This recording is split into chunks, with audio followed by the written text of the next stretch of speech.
গত ঈদে প্রিন্স সিনেমায় চরম ব্যর্থতার পর ঘুরে দাঁড়াতে এক প্রকারে তড়িঘড়ি করেই শুটিং চলছে শাকিব খান অভিনীত রকস্টার সিনেমার। এর মধ্যেই শুটিং দৃশ্য ফাঁস হওয়ার মতো ঘটনায় বিরক্ত প্রকাশ করেছেন নাম প্রকাশে অনিচ্ছুক একাধিক সিনেমা হল মালিক। তাদের ভাষ্য, প্রিন্স সিনেমার ব্যর্থতায় আমরা এখনো টের পাই। তারপরও যদি রকস্টারের গল্পটাও প্রকাশে চলে আসে, তবে শাকিবের সিনেমা আসন্ন ঈদে চালানো হবে কিনা সেটা নিয়ে ভাবতে হবে। এ ব্যাপারে আমাদের বিকল্প সিনেমা নিয়ে ভাবতে হবে। যদিও দাবি করা হচ্ছে, শাকিব খানের শুটিং মানেই ভক্ত অনুরাগীদের ভিড়। ঢালিউডের জনপ্রিয় এই তারকার শুটিংয়ের খবর পেলেই দূর দূরান্ত থেকে ভক্তরা ছুটে আসেন এক নজর দেখতে। অনেকেই সেই মুহূর্তের ছবি বা ভিডিও ধারণ করে সামাজিক যোগাযোগ মাধ্যমে ছড়িয়ে দেন, যা দ্রুত ভাইরাল হয়ে যায়। জানা গেছে, মালয়েশিয়ায় ছবির কিছু অংশের কাজ শেষ করে এখন রাজধানী ঢাকার বিভিন্ন লোকেশনে চলছে দৃশ্য ধারণ। এরই মধ্যে শুটিংয়ের বিভিন্ন ছবি ও ভিডিও সামাজিক যোগাযোগ মাধ্যমে ছড়িয়ে পড়েছে। সম্প্রতি মালয়েশিয়ায় ধারণ করা কয়েকটি দৃশ্যের ভিডিও ফেসবুক ও ইউটিউবে ছড়িয়ে পড়ে।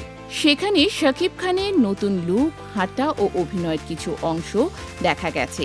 এর আগে রাজধানী ঢাকার বিভিন্ন লোকেশন থেকেও এরকম ছবি ফাঁস হতে দেখা গেছে। বিষয়টি নিয়ে বিরক্তি প্রকাশ করেছেন ছবির পরিচালক আজমান রুশো। জানা গেছে, এই ঘটনায় অসন্তুষ্ট শাকিব খানও।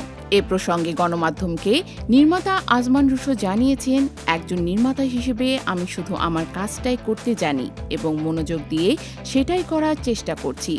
দিন শেষে কাজটা যদি ভালো না হয়, তাই কিন্তু আমার উপরেই আসবে।